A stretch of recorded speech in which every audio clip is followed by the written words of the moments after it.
आज सुवर्णरेखा और Sai laparoscopic hospital civil township सहयोग एक निःशुल्क अस्त्रोपचार शिविर अनुष्ठित हो जाइछि। उक्त hospital director doctor Pratap Chandra Jena प्रत्यक्ष तत्वावधान और सहयोगी कुशल टेक्नीशियन मानक उपस्थिति रे एही अस्त्रोपचार कार्य संपादित होइछि। एही शिविर रे लाठीकटा और रामजोड़ी अंचलर गरीब अनग्रसर रोगी मानकर प्राथमिक स्वास्थ्य तदारख पर 8 जन रोगी ठारे अस्त्रोपचार हेबाकु स्थिर हैला। निःशुल्क हार्निया हाइड्रोसेल अस्त्रोपचार रोगी औषध आनुषंगिक सहायता संपूर्ण 2 सहयोगी वहन करथिले। अस्त्रोपचार संपन्न पर बासंती कॉलोनी स्थित अनुष्ठानर निजस्व कार्यालय व्यास भवन ठारे एक सभा अनुष्ठित होइथिला।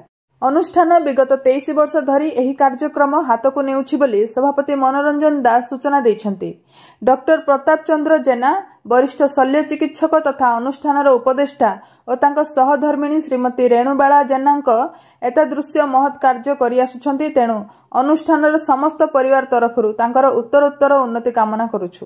साधारण संपादक नित्यानंद बेहेरा शिविर उपरांत सभार संचालन करथिले एवं समस्त रोगी शीघ्र आरोग्य कामना करथिले।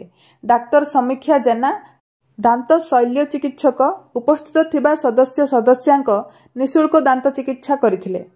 आजिर एही शिविर पई हॉस्पिटल भगवान महाराणा, रमाकांत पलाई, विशिकेशन साहू, सुनीति हार, प्रतिमा बारा, मुस्कान मुखी उपस्थित रही सहयोग करथिले। सुंदरगढ़ जिला प्रतिनिधि बसंत कुमार जेना, शासक प्रशासक। मनोरंजन दास सुवर्णरेखा संगठन सभापति। आमे आज जो 23तम अस्त्रोपचार शिविर अनुष्ठित है से हार्निया एवं हाइड्रोसिल पेसेंट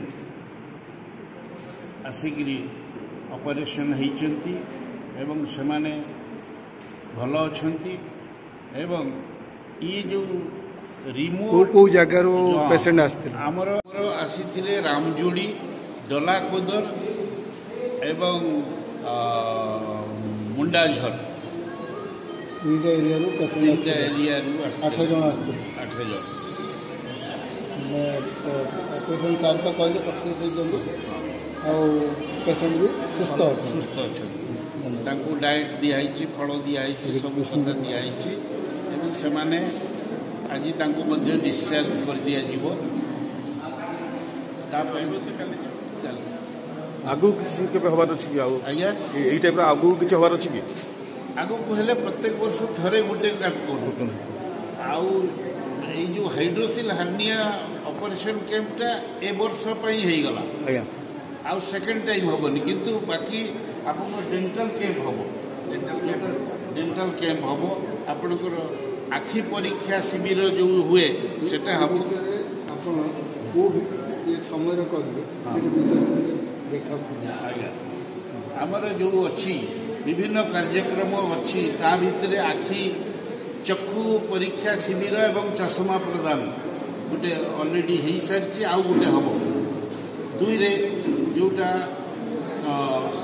डॉक्टर समीक्षा जेना प्रत्यक्ष तत्वावधान रे जो दांत परीक्षा शिविर हम एवं से दंत रोगी माने भी उपकृत हेबे एवं एटा यथाशीघ्र आम देखू करने प्रत्येक वर्ष हो खाली से नुहे आम ब्लड डोनेशन कैंप भी करुचु ऑर्गेनाइज करुचु विभिन्न बस्ती रे हेल्थ कैंप करुचु फ्री मेडिसिन दौचु ए कथा भी आम संस्था करुचु। केते वर्ष हला होची एटा होची आज के 27 वर्ष हला होची किंतु हाइड्रोसिल हार्निया ऑपरेशन कैंप 23तम ऑपरेशन कैंप कहना मझे जो आपनकर कोरोना पीरियड टा बाद अन्य मेडिकल के जो ट्रीटमेंट होची तार कॉस्ट एठी कम पड़ुची ना ताका ओलिया होची आज्ञा शुणतु सेठी कॉस्ट होची बहुत अधिका आपण गोटे रोगी पछरे डॉक्टर जेना कहि परिबे मिनिमम 35,000 टका एक्सपेंसेस ताकर लागि जोची प्राय पूजा सो फार माय नॉलेज गोज एवं एठी तो फ्री ऑफ कॉस्ट ताकू ट्रीटमेंट दिया होची निःशुल्क आपण जो निःशुल्क जिनिसटा देखुजंती जहाँ भी खर्च डॉक्टर जेना बियर कर आउ सामयिक आम भी यार सुवर्णरेखा संस्था। धन्यवाद सर।